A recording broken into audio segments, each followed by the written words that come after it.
Cette manche-là, c'est pour une personne qui a une poitrine de 80 cm.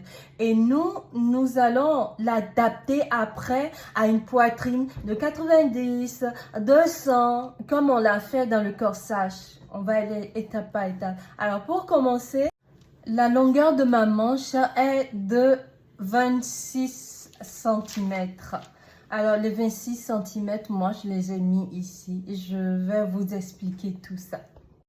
Alors, pour cette ligne-là, de A à C, ben, je dirais C, de A à C, et j'ai pris 35 cm.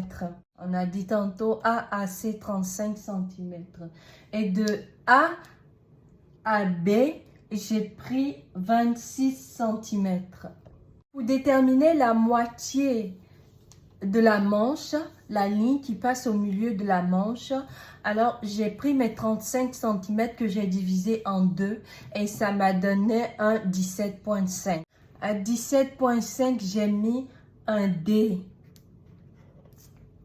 Ça, c'est la moitié de la manche. Dans le bas également, j'ai mis un petit D à 17,5 cm. N'oubliez pas que j'avais dit que j'avais pris 35 cm. C'est pareil, 35 cm ici aussi. La moitié, la moitié. La longueur de ma manche est de 26 cm. Vous pouvez décider de prendre une manche plus longue, une manche, c'est vous qui décidez. Alors, ma moitié, je me suis mis un petit D dans le bas. Un petit D dans le bas et de B, grand B, à petit b, 35 cm. Et nous allons commencer maintenant la construction de la tête de manche. De A, je vais descendre de 11 cm et puis je vais me mettre un H. C'est la même affaire ici. De C, je descends de 11 cm et je me mets un petit H aussi. Alors, on fait un petit résumé. Je suis descendue de A au grand H de 11 cm et de C dans le petit H de 11 cm également. Alors ici, je considère que c'est mon devant et là, je considère que c'est mon dos. Ensuite, je vais relier grand H au D, milieu de la tête de manche et petit H au D également de la tête de manche. Alors, dans le devant, on va se mettre un truc, on va se mettre devant. Et puis, on va se mettre dos. Dans le devant de H, je vais monter de 3 cm. Alors, ici, c'est 3 cm. Je m'arrête là, je me mets une petite marque à 3 cm. À 3 cm, je vais m'équerrer et je descends de 1 cm. Là, je me mets la marque de I. Maintenant, de I, je vais faire une petite marque à 3,5 cm. Voici 3,5 cm. Je me mets une petite marque et je me mets un J. On va faire un petit résumé de H à I. J'ai pris une distance de 3 cm et je suis descendue de 1 cm. De I à J, la distance était de 3,5. De J à K, la distance était de 7 cm et cette fois-ci sur K, je vais monter dans le haut de 2,5 cm. Alors, nous allons former le devant sans plus tarder. C'est ça.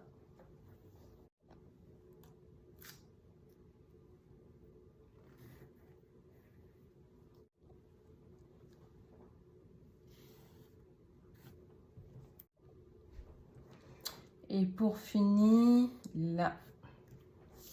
Et c'est ça, je viens de former le devant.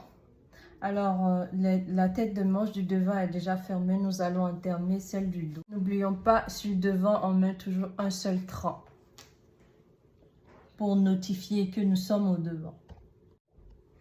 Alors, dans le dos du petit H, on va bien s'équerrer. On va prendre la distance de 5 cm. À 5 cm, je mets une petite marque. À 5 cm, je me suis mis un M. Du M au L, ce sera un 8 cm. Alors, la distance du M au L est de 8 cm. Je mets une petite marque. Alors, on va s'équerrer sur le L et on va monter de 2 cm. On va s'arrêter là, 2 cm. On va relier la tête de manche du dos.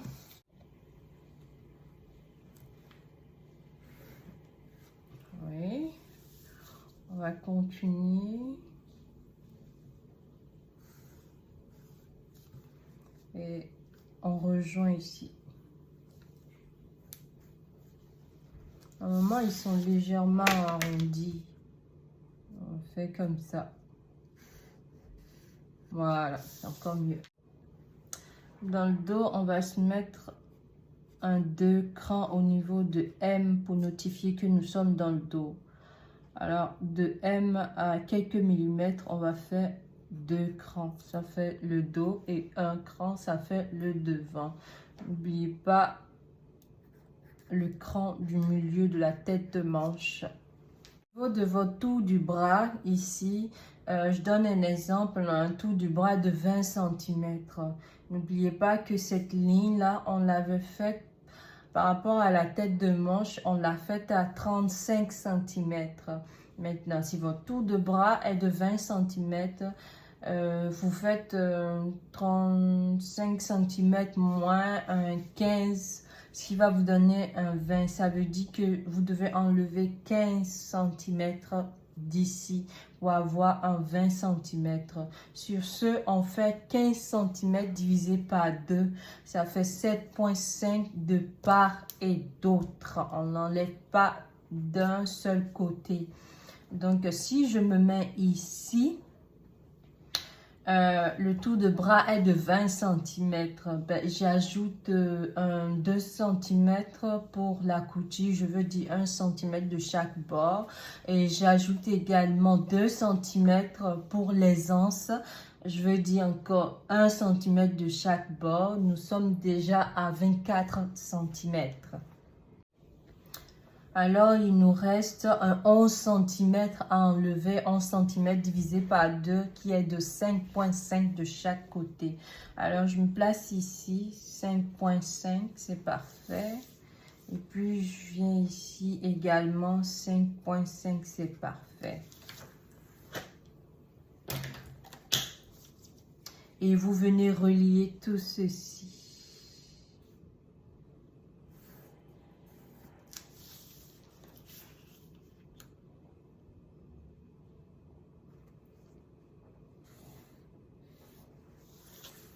Et n'oubliez pas, vous devez ajouter votre ourlet, comme on le dit.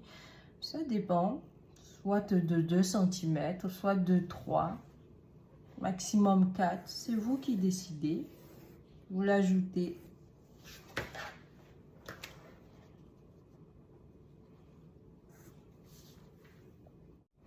Et n'oubliez pas, il y a une façon de faire pour trouver le coin de la manche. Parce que si vous le faites droit et si vous le repliez, il va y avoir des manquants. Donc, assurez-vous qu'il n'y ait pas de manquants.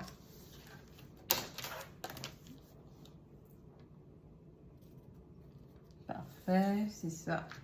Et vous mettez un cran là. Un autre cran par là. Ben, voici notre manche. C'est déjà fait. Voici l'ourlet que moi j'ai fait.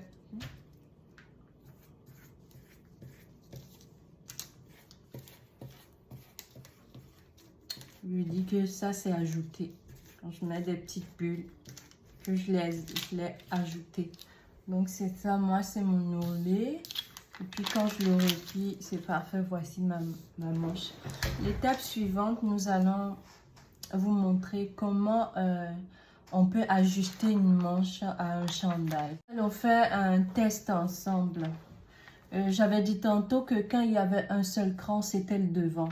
Alors nous allons prendre notre manche et que nous allons le mettre bord à bord avec l'emmanchure.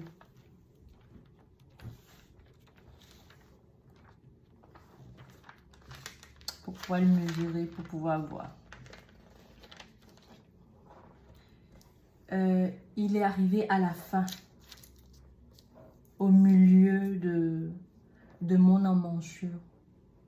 Et ça me dit que il y aura peut-être un excès de 1 cm. Et dans ce cas, comment on fait?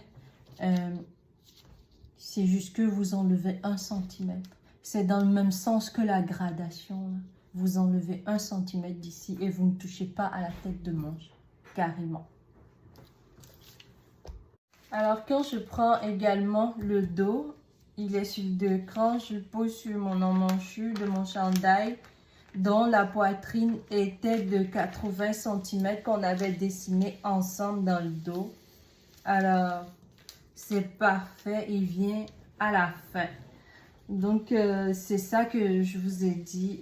Dans ce cas-là, quand il vient à la fin, c'est que n'oubliez pas qu'ici, il doit s'arrêter à 1 cm avant parce qu'on doit coudre cette partie-là. C'est pareil que lui.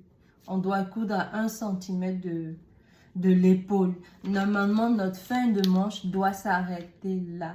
Mais carrément, il dépasse et puis il vient juste dans le bord. Donc, ça dit qu'il y a un excès juste de 1 cm que vous allez enlever. Mais des fois, moi, je ne les enlève pas. Je fais un petit fronce et puis je le mets sous le corsage lors de la couture. Et puis, je joue avec ça et je fais rentrer dedans. Donc, c'est à vous de voir. Ça, c'est une autre forme de gradation pour diminuer la manche. Dans l'autre partie où vous pensez que vous avez mesuré votre manche du devant et du dos et qui n'était pas conforme ou il était plus petit que le corsage de base, alors je vous recommande de faire la gradation comme je vous ai appris. De ce côté, je me suis augmenté 1 cm et en remontant, c'était un 0,50. Un 0,50 dans le haut et un 1 cm dans le côté. Ben, si c'est une longue manche, vous l'allongez, mais n'oubliez pas, cette ligne-là, vous devez toujours la garder et vous l'allongez si c'est une longue manche. Donc, c'est toujours la même affaire dans la gradation et allez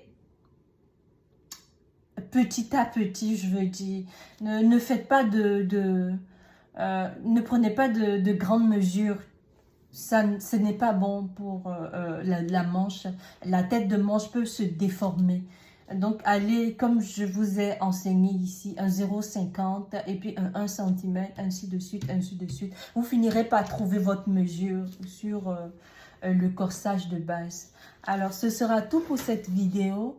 Merci de l'avoir visionnée et likez, encouragez-moi pour me faire plaisir. Merci beaucoup. Merci pour la force que vous me donnez. Merci, au revoir.